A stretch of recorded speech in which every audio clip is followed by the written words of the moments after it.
প্রবাসীদের ঈদ, হাসির আড়ালে লুকানো দীর্ঘশ্বাস। ঈদ মানে আনন্দ, ঈদ মানে নতুন জামা, পরিবার আর একসাথে হাসি মুখে কাটানো কিছু মুহূর্ত। কিন্তু পৃথিবীর এক বিশাল জনগোষ্ঠীর কাছে ঈদ মানে চোখের কোণে জমে থাকা অশ্রু, হৃদয়ের গোপন ব্যথা আর হাজার মাইল দূরে পড়ে থাকা প্রিয়জনের মুখ দেখার আকুলতা। আমি ডাক্তার মোহাম্মদ রায়হানুদ্দিন আজ বলবো সেই সব প্রবাসী মানুষদের কথা, যারা নিজের সুখ বিসর্জন দিয়ে পরিবারের মুখে হাসি ফোটানোর লড়াই চালিয়ে যাচ্ছেন।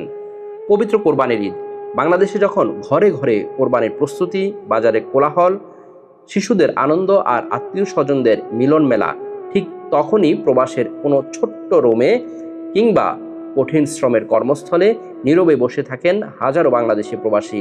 তাদের ঈদের সকাল শুরু হয় না মায়ের হাতের সেমাই দিয়ে, শুরু হয় মোবাইলের স্ক্রিনে ভেসে ওঠা পরিবারের ছবি দেখে।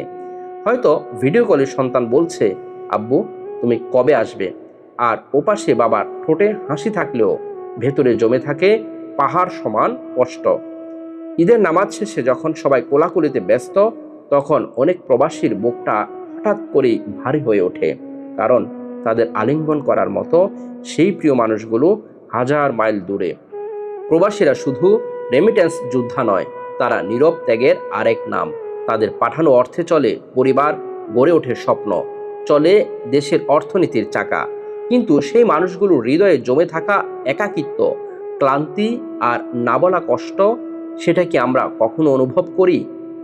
এই কোরবানির ঈদে আমাদের কোরবানি শুধু পশুতে সীমাবদ্ধ না থাকুক, ভালোবাসার সম্মানের জায়গা থেকেও আমরা স্মরণ করি প্রবাসীদের ত্যাগকে, যারা দূর থেকেও দেশ আর পরিবারের জন্য জীবন উৎসর্গ করে চলছেন। তাদের প্রতি রইল ভালোবাসা, শ্রদ্ধা আর দোয়া। প্রবাসীদের ঈদে হয়তো থাকে না প্রিয়জনের স্পর্শ, কিন্তু থাকে হাজারো ভালোবাসা আর না বলা দীর্ঘশ্বাস। সকল প্রবাসীকে জানাই পবিত্র ঈদ উল আজহার শুভেচ্ছা। ঈদ মোবারক।